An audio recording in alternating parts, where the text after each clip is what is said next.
Hello and welcome to BBC News. I'm Jamie Robertson. And I'm Kasia Madera, and we've interrupted this programme to bring you live shots from South Africa, where the South African President Jacob Zuma is making an important announcement.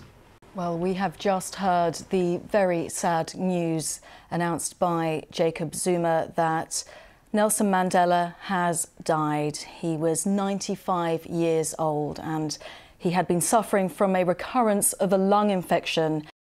Welcome to BBC News and special coverage on the death of Nelson Mandela with me, John Sopel, and Kasia Madera. We are broadcasting to our viewers on public television in the United States and around the globe on this momentous day. Well, let's speak to Sir Richard Branson, an entrepreneur who doesn't need much introduction. Sir Richard, you were a close friend of Nelson Mandela's. You'd worked closely with him. This is such a monumental loss.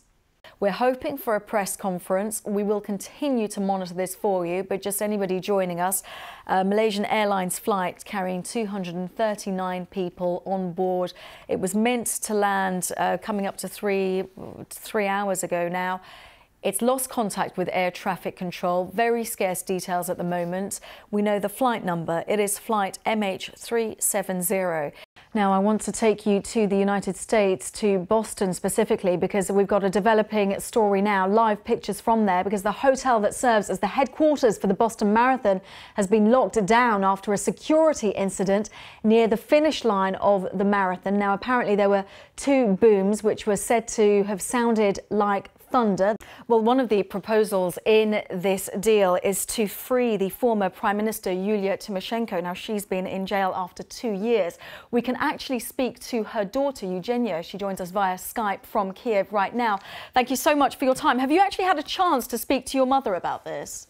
We can speak now to Dr. Khan's sister, Sarah. Sarah, thank you so much for speaking to us here on BBC World. It's such a difficult topic. Just explain to us, because I believe that you had some different information about how your brother apparently died, because the Syrian government is saying it was a suicide, but you've heard differently.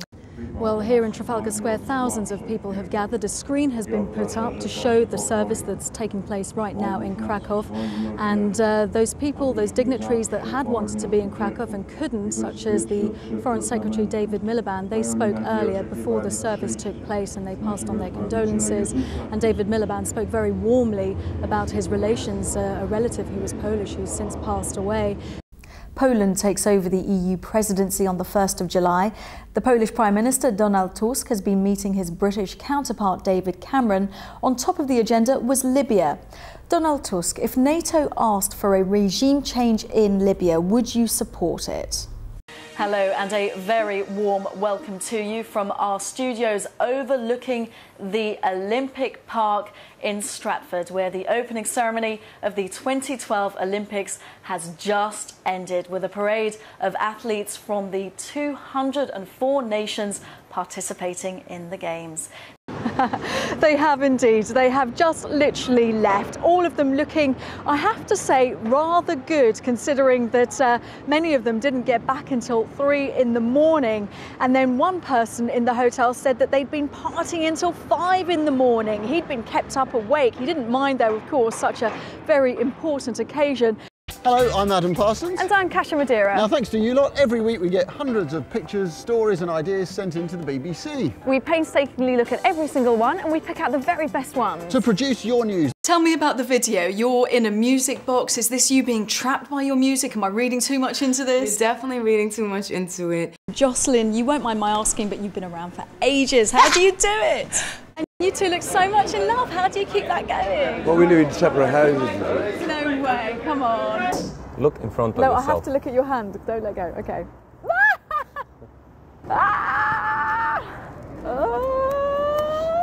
I cannot let go.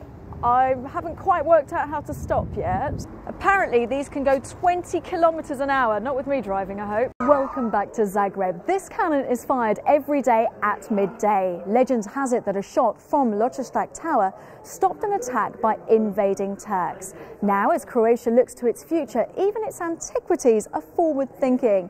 This cannon has its own Twitter account and it tweets every day at midday. Just a single word, boom.